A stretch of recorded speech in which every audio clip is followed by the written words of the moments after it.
Les volcans se comportent de différentes manières. Ils peuvent entrer violemment en éruption, ou fumer silencieusement, progresser en s'épanchant, ou s'autodétruire.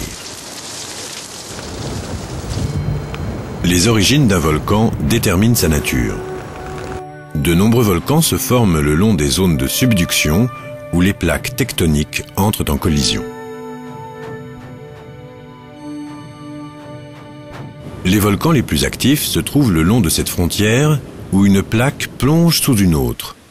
Les éruptions explosives correspondent à l'image classique que nous avons des volcans. Elles créent d'imposantes montagnes de forme conique.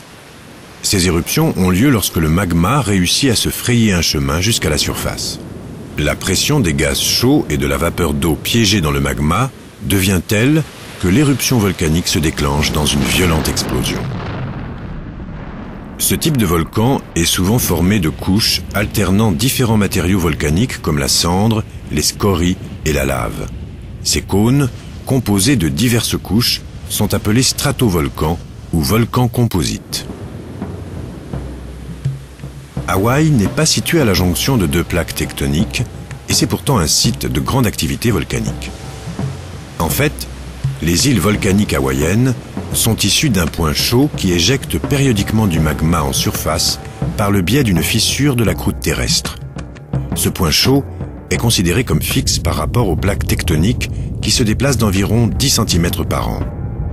Chaque île qui s'éloigne du point chaud se refroidit, alors qu'une autre se crée, formant ainsi une guirlande d'îles volcaniques.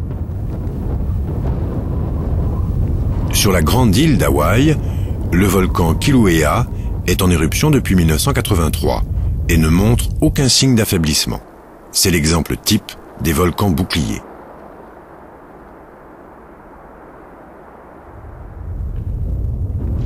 Le cratère central est une caldeira. Il fume toujours, mais ne devrait pas entrer en éruption de façon violente. La lave suinte et coule, créant de nouveaux reliefs lorsqu'elle se refroidit. Ce sont ces abondantes et répétitives coulées de lave qui forment la structure d'un volcan bouclier. Cette nouvelle croûte instable est formée de basalte. Parfois, la lave basaltique coule à seulement quelques centimètres de la surface. La lave épaisse et visqueuse, typique d'Hawaï, refroidit dans un environnement stérile qui peut mettre des années pour devenir fertile. Les volcans centraux constituent le troisième type de volcan. Le volcan Paricutin au Mexique en est un exemple typique. Comme les stratovolcans, ils peuvent se manifester de façon très violente à la surface de notre planète. Ils entrent en éruption en projetant d'énormes quantités de cendres, de scories et de pyroclastites. Ils forment rapidement des montagnes volcaniques, mais ils ne sont pas aussi étendus que les volcans boucliers, ni aussi hauts que les stratovolcans. Leur forme dépend principalement de la taille des matériaux éjectés.